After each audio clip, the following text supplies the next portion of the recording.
Bonjour, c'est Eric de aquaponie-pratique.com. Dans cette vidéo, nous allons donc parler des récipients que vous allez pouvoir utiliser pour monter votre système aquaponique.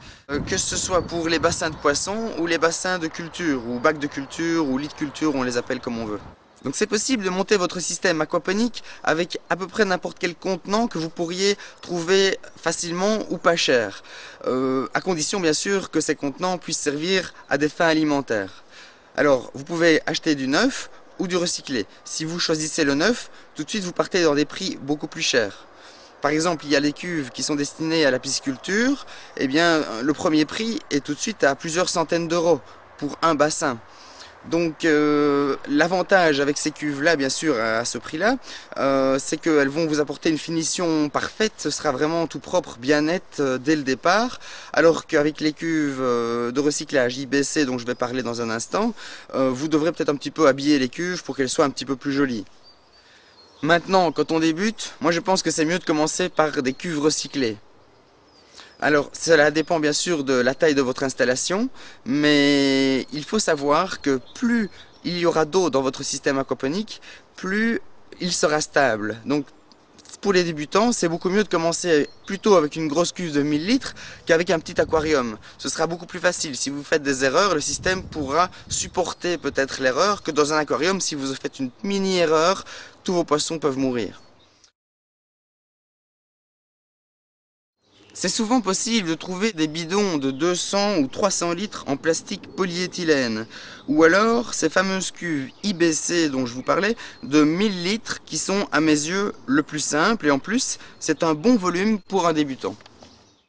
On pourrait aussi imaginer des systèmes avec de nombreuses petites cuves reliées entre elles, mais alors on risque de multiplier le nombre de connexions, de passe-parois, de tuyaux, et cela peut revenir cher au final. Mais si c'est ce que vous trouvez le plus facilement, pourquoi pas? Il est aussi possible de construire vous-même vos bassins avec des structures en métal ou en bois, ou encore de faire simplement des trous dans le sol, puis alors recouvrir de bâches EPDM. C'est une bâche qui est composée de la même matière que les pneus, totalement étanche et adaptée pour les étangs. De vieilles baignoires émaillées peuvent aussi servir de lit de culture avec un petit peu d'adaptation. Si vous utilisez des cuves en métal, il faudra certainement placer un film plastique en polyéthylène pour empêcher l'eau d'être en contact avec le métal. Voilà, vous venez de voir les différentes options qui s'offrent à vous pour construire ou mettre en place vos bassins de culture et vos bassins de poissons. Donc, pour plus de facilité et même pour un meilleur rapport qualité-prix, je vous conseille d'utiliser ces fameuses cuves IBC de 1000 litres provenant de l'industrie alimentaire. Si vous désirez agrandir le volume de votre système, vous pourrez y connecter d'autres cuves de 1000 litres par la suite si vous avez de la place. Vous pouvez bien entendu faire des bassins de poissons avec ces cuves entières ou alors deux bassins de culture avec une cuve de 1000 litres. J'espère que cela répond à vos questions sur les récipients. Si vous avez encore une question, n'hésitez pas à la laisser dans les commentaires sous cette vidéo.